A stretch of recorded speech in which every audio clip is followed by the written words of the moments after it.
En una elección de Estado donde el hombre fuerte que gobierna el país, como un dictador, determina el resultado, no importa quién sea el candidato. Por esa razón es que los debates presidenciales organizados por el INE,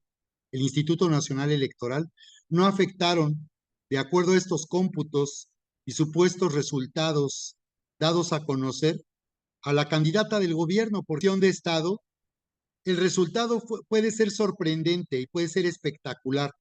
porque en una elección de Estado el resultado está determinado por violando la ley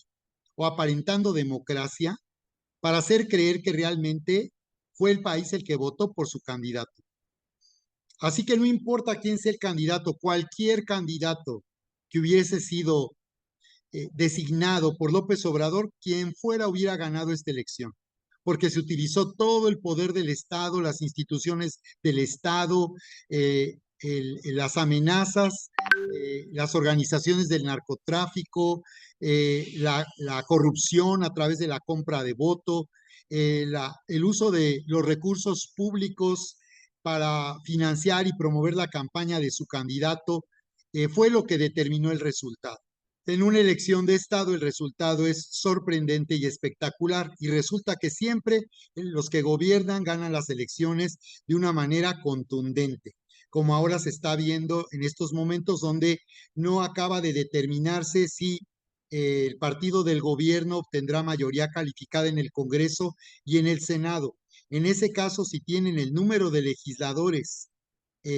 por mayoría calificada, podrán modificar la Constitución y podrán aprobar leyes sin ninguna dificultad. No tendrán que negociar con la oposición, no tendrán que hacer ningún diálogo. Por esas razones que no puede esperarse que haya diálogo ni reconciliación con el nuevo gobierno de la candidata de López Obrador. No, ellos no tienen, no, nunca han tenido esa disposición, pero en realidad ellos lo que van a hacer es uso del poder absoluto que tienen de acuerdo a estos resultados para aprobar las leyes y gobernar el país de acuerdo a lo que ellos ya han anunciado. Ahora nos están diciendo que ellos no pueden desobedecer el mandato del país. La Suprema Corte de Justicia, su función es hacer que se cumpla la Constitución y proteger a los ciudadanos de cualquier abuso de poder. Cuando ese fue el mandato que se le dio al partido del gobierno. Ellos dicen que ese fue el mandato porque su candidata estuvo diciendo en la campaña que iba a apoyar las 18 reformas a la Constitución que ha presentado López Obrador, y a través de esas reformas pues se continuará tomando el control del INE para que ya no sea un árbitro imparcial, sino sean empleados del gobierno que obedecerán las órdenes del que gobierna en la presidencia de la República, así como con la Suprema Corte de Justicia de la Nación y otros órganos autónomos como el INAI, cuya función era auditar la forma en que el gobierno utiliza los recursos públicos para financiar las obras que ha anunciado. Ya no va a haber manera de comprobar, de documentar los casos de corrupción, cómo los recursos públicos son utilizados para enriquecerse o para apoyar sus campañas electorales. Así que una vez más, podemos ver aquí en esta controversia que hay, en este conflicto de intereses por la mayoría calificada, que el partido del gobierno hace lo que le conviene cuando tiene el poder. Cuando ellos no tenían este poder, cuando no tenían estos resultados en las elecciones, criticaban que se utilizara esto que se llama como sobre representación, que consiste en dar un 8% más de cargos en el Congreso y en el Senado al partido que haya obtenido más votos. Entonces, lo que ellos están haciendo, en vez de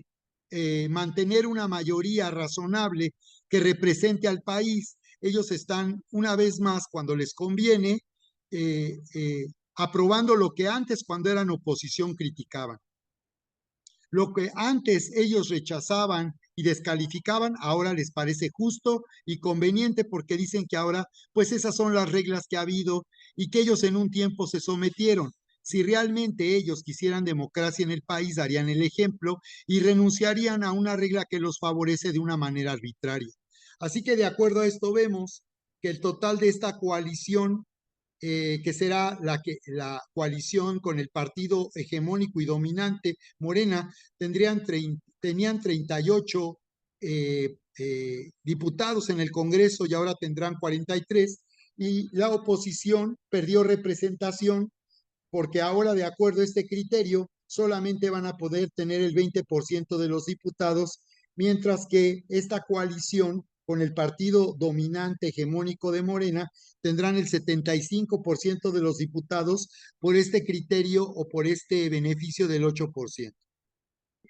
Esta elección, que es más violenta en la historia del país, 34 candidatos asesinados, pero desde que comenzó el proceso adelantado por López Obrador, se habla de más de 64 aspirantes a candidatos asesinados, junto con los candidatos que finalmente fueron postulados. Aún al día de hoy están asesinando a candidatos ya electos a cargos públicos, tanto presidentes municipales electos como legisladores electos están siendo asesinados por organizaciones del crimen organizado. 40 sobrevivieron a atentados, 32 recibieron amenazas, 14 enfrentaron ataques, 10 fueron secuestrados, y hay que tomar en cuenta candidatos que renunciaron de una manera masiva, como en Zacatecas, donde fueron amenazados y no tuvieron condiciones para poder postularse y obtener cargos públicos. Además de ello, se acaba de dar a conocer que el alto comisionado de la defensa de los derechos humanos en las Naciones Unidas está solicitando al gobierno de México que esclarezca y que ponga y que saque a la luz lo ocurrido con toda esta violencia electoral, y particularmente con los candidatos asesinados en este proceso electoral. Este alto comisionado no solo está documentando los candidatos que fueron postulados a la elección, sino las personas que desde antes aspiraban a ser candidatos y que también fueron asesinados. Este alto comisionado está documentando más de 60 casos de personas que se postularon en su momento o que fueron candidatos de los partidos que participaron en esta pasada elección del domingo 2 de junio. Así que en la elección de Estado el uso de la violencia y de la fuerza es indispensable para imponer el resultado sobre todo un país. Ahora quiero recomendarles que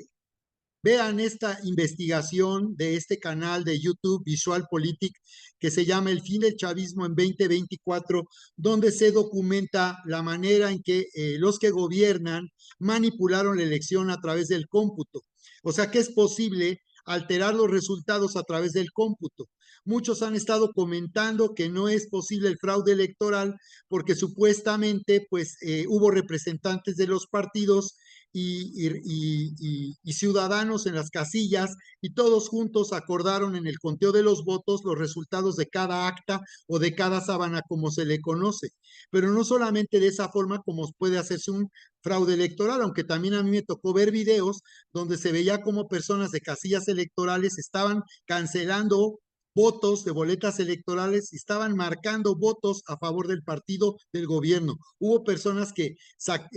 subieron esos videos a redes sociales, y hay pruebas de que también hubo fraude electoral en las casillas y en el momento de hacer los conteos. Hubo son que permitió a ciertas personas de esas casillas alterar las boletas, destruir boletas y, por tanto, manipular el resultado de esta elección. Pero también hay otra manera de hacerlo, y es a través del cómputo, porque lo que hay que preguntarse, y muchos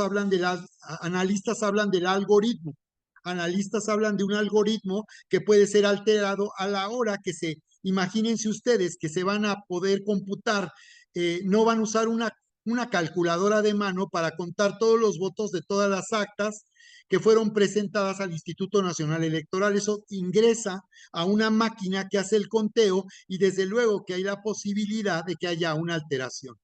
porque es sorprendente el resultado, que ni siquiera los candidatos del gobierno se lo esperaban. Ellos hubieran podido salir a anticipar su triunfo, porque eso sucede cuando tienen una tendencia favorable. Ellos ya tenían los cómputos en sus manos de las actas de sus representantes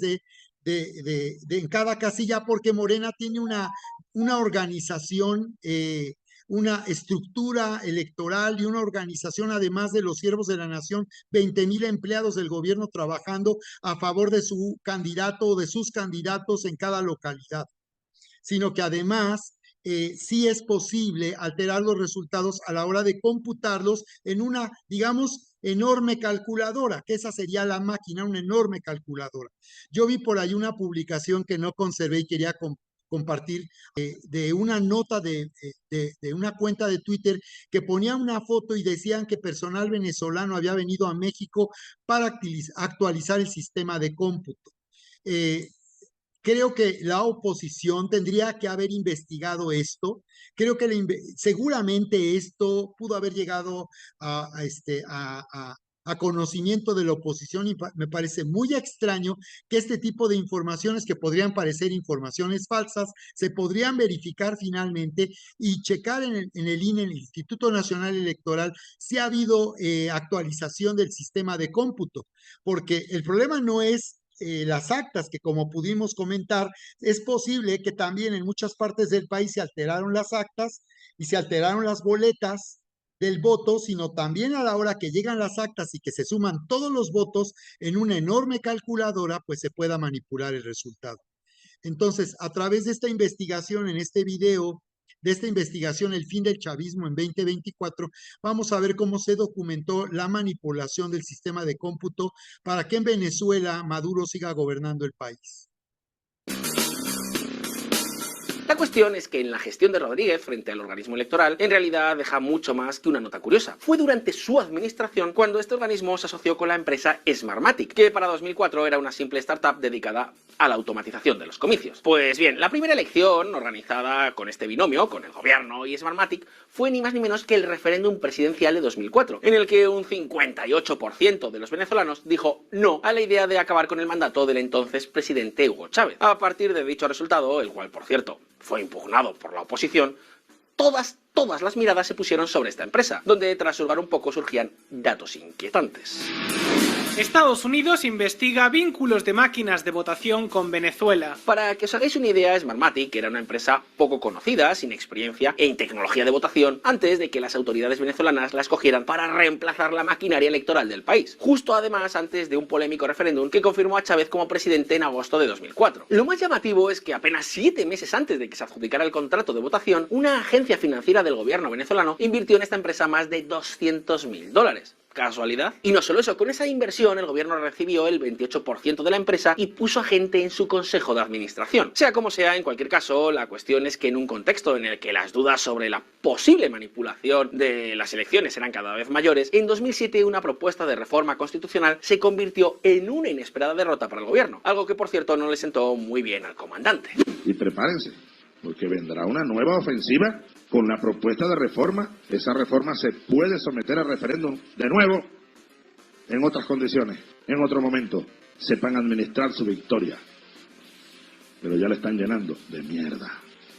Es una victoria de mierda. Amigos, algo había fallado en Matrix, así que tocaba seguir cambiando cosas. En 2009, con una nueva ley de procesos electorales, se estableció que el escrutinio tendría que ser automatizado y excepcionalmente manual, cuando así lo determinará el Consejo Nacional Electoral. De esta forma, se habilitó a la autoridad electoral a aplicar con Smartmatic un sistema electrónico para garantizar el cumplimiento de esta ley. Por supuesto que Smartmatic fuese una empresa seleccionada y financiada por el régimen chavista, no despertaba, ¿qué queréis que os diga?, mucha confianza. Y por supuesto, todas las siguientes elecciones se llevaron a cabo siguiendo este proceso. En promedio, si tomamos referéndums, elecciones presidenciales y legislativas, el chavismo logró un 59% de los votos de media. Y claro, la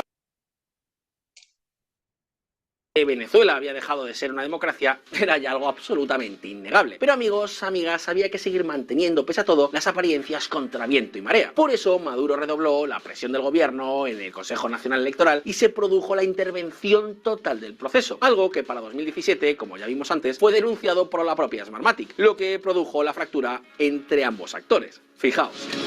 El Consejo Nacional Electoral de Venezuela rompe con Smartmatic, la firma que denunció manipulación en la elección de la constituyente. El chavismo buscó entonces otro socio en la sombra, y justo ahí surgió una empresa argentina llamada Excle, que pasó a ser la encargada de conducir todo el proceso. Actualmente, tanto el Consejo Nacional Electoral como Excle sufren importantes sanciones por las claras violaciones a la transparencia electoral. Estados Unidos sanciona a empresa que hizo elecciones en Venezuela. Empresa de voto electrónico reclama a Venezuela indemnización de 1.500 millones de dólares. En su petición de arbitraje, Smartmatic sostiene que Venezuela emprendió una campaña de persecución contra esa compañía que incluyó hostigamiento y amenazas contra empleados para forzar a Smartmatic a avalar y certificar resultados electorales falsos y volúmenes de participación inexactos. Y así, amigos, de esta forma es como poco a poco el chavismo fue haciéndose con el control de las elecciones. Sin embargo, ahora se espera que los comicios de 2024 sean razonablemente limpios. Y la pregunta es, ¿pero qué garantías hay de que estas elecciones sean transparentes? ¿Por qué este aparente cambio de juego del régimen bolivariano? ¿Por qué la oposición está dispuesta ahora a avalar el proceso que plantea el chavismo? Pues, queridos amigos, amigas, no podemos olvidar que los bandos contrarios a Nicolás Maduro tienen también sus propios desafíos internos. Y que Es interesante que hay mucha información disponible ahora en redes sociales, mucha información que tú te puedes informar por ti mismo, que es lo que yo he estado haciendo. Si tú empiezas a revisar lo que los analistas han observado eh, durante estos, eh, durante estos más de 25 años de lo que se conoce como el chavismo, y aquí en México ahora se llamará el obradorato, y es que aunque ya no esté Chávez, pues siguen gobernando de la misma manera los que han gobernado su país con una dictadura legitimada por elecciones fraudulentas, con sistemas de cómputo manipulados que dan siempre un resultado a favor de ellos. Te darás cuenta que es muy interesante que la agenda de Hugo Chávez en Venezuela bueno, idéntica a todo lo que ha venido haciendo aquí Morena y López Obrador para gobernar nuestro país. Es exactamente de la misma manera el culto a la personalidad, porque en este momento pues hay mucha preocupación porque un Congreso de mayoría calificada a favor de Morena y sus aliados permita que se modifique y aún se haga una nueva constitución que lo que haría es hacer que se perpetúen en el poder los que ahora gobiernan, y el peligro de que las últimas elecciones que hubieran llevado a cabo en México serían las del 2018, porque estas elecciones de 2024 ya no fueron democráticas y ya fue una elección de Estado. Estamos en el comienzo ya de lo que se está viviendo en Venezuela. Yo había escuchado acerca de que hay gente venezolana metida aquí en el gobierno, asesorando, y es muy evidente, la verdad, la mano de Hugo Chávez, aunque está muerto, pero todo ese grupo de poder, nuevo grupo mafioso de izquierda, de supuesta izquierda que gobiernan en su país, siga teniendo el poder en Venezuela. Es interesante. Yo te recomiendo que veas información que está disponible de cómo Hugo Chávez llegó y cómo gobernó el país, y te vas a dar cuenta que es lo mismo que ha venido haciendo López Obrador, porque es lo mismo la estrategia de los partidos de izquierda, la famosa estrategia de Sao Paulo, en donde ellos tienen una agenda de cómo ir tomando el poder. Como el resultado de esta elección fue sorprendente porque no va de acuerdo a todo lo que está ocurriendo en estos últimos años en nuestro país. Una creciente inconformidad. Fue la clase media la que votó por López Obrador en 2018, y lo que hizo que él pudiera ganar finalmente con 30 millones de votos. Así que el resultado de esta elección fue extraño y sorprendente, porque no ratificó lo que venía sucediendo en el país en estos últimos años: una creciente inconformidad, una terrible eh, aumento de la violencia criminal en el país. La clase media, que en el 2018 votó mayormente por un cambio debido a toda la corrupción de los gobiernos anteriores, del PRI y del PAN, en esta ocasión estaba mostrando mucha inconformidad. La clase media, había mucho entusiasmo por un cambio y mucha expectativa de que las cosas serían diferentes para nuestro país. López Obrador había dicho que para él esta elección sería como un referéndum que pudiera aprobar, donde su gobierno sería aprobado por todo lo que había venido haciendo, sobre todo con los programas sociales o el incremento del salario mínimo, pero aún ellos estaban con mucho temor de perder esta elección. Por eso López Obrador, desde el principio hasta el fin, estuvo todo el tiempo violando la ley, haciendo propaganda electoral a favor de su candidata, porque estaban muy preocupados de que el resultado fuera una debacle para López Obrador y para Morena. Así que el resultado de esta elección, que es que una minoría que votó por esta candidata de gobierno sea la mayoría, que no estaba registrada en el padrón electoral del INE, es decir, que solamente 4 personas de cada 10 registradas fueron las que votaron por la candidata del gobierno con 35 millones de votos, nos dicen que efectivamente esta elección es extraña. Esta elección fue sorpresiva, el resultado, porque fue una elección de Estado, porque fue una elección que en realidad fue el resultado determinado por López Obrador y por el uso de todo su poder como presidente de la República y de todo el aparato del Estado para obtener el resultado a favor de sus propios intereses. Minoría que parece ser la mayoría que votó con 35 millones por la candidata del gobierno, o sea que 4 solamente de cada 10 personas en realidad fueron las que votaron por la candidata del gobierno, no significa que esta minoría que parece mayoría tenga la razón y que se haya hecho lo mejor para México. Más bien que esta elección de Estado finalmente consiguió dar un poder absoluto a los que gobiernan, al partido que ahora es el partido hegemónico y dominante,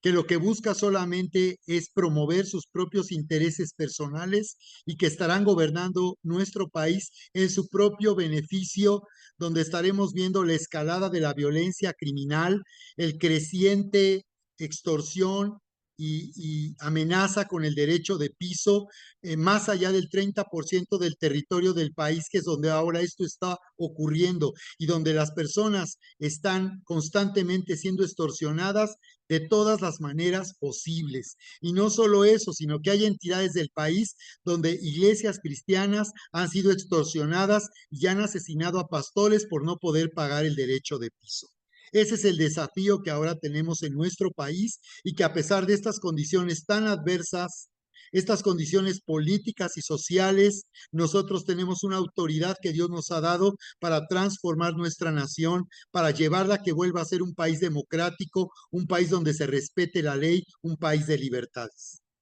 En este nuevo episodio, El desafío de los justos, episodio número 6 de esta serie, redefiniendo nuestro llamado elección 2024, estamos considerando las nuevas condiciones políticas y sociales que pueden resultar adversas a la causa del Evangelio, pero que, sin embargo, sabemos que el Señor nos ha capacitado y nos ha llamado para cumplir nuestro llamado de ser luz en el mundo y sal para la tierra, ser la influencia que determine el futuro y el destino de nuestra nación. Estamos considerando, número 1, la importancia de identificar el rechazo de Dios a la injusticia, que en este ámbito de influencia que es la vida política y social de nuestro país, podemos darnos cuenta que Dios tiene un criterio que nosotros podemos, que va a servirnos, un criterio para que nosotros podamos juzgar y podamos identificar, un criterio para que podamos juzgar y podamos discernir la manera en que podemos avanzar o hacer avanzar la causa del Evangelio, a fin de que el reino de Dios se manifieste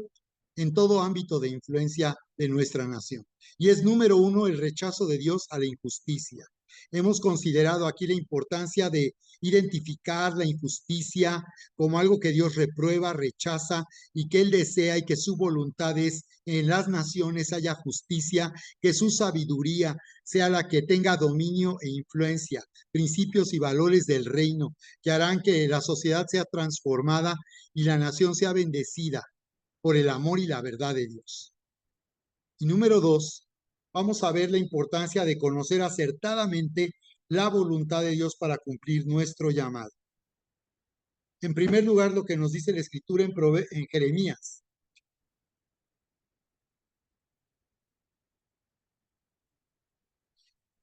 En primer lugar, lo que nos dice el libro de Jeremías capítulo 29, verso 11, porque yo sé los pensamientos que tengo acerca de vosotros, dice el Señor, pensamientos de paz y no de mal, para darles el fin que esperan.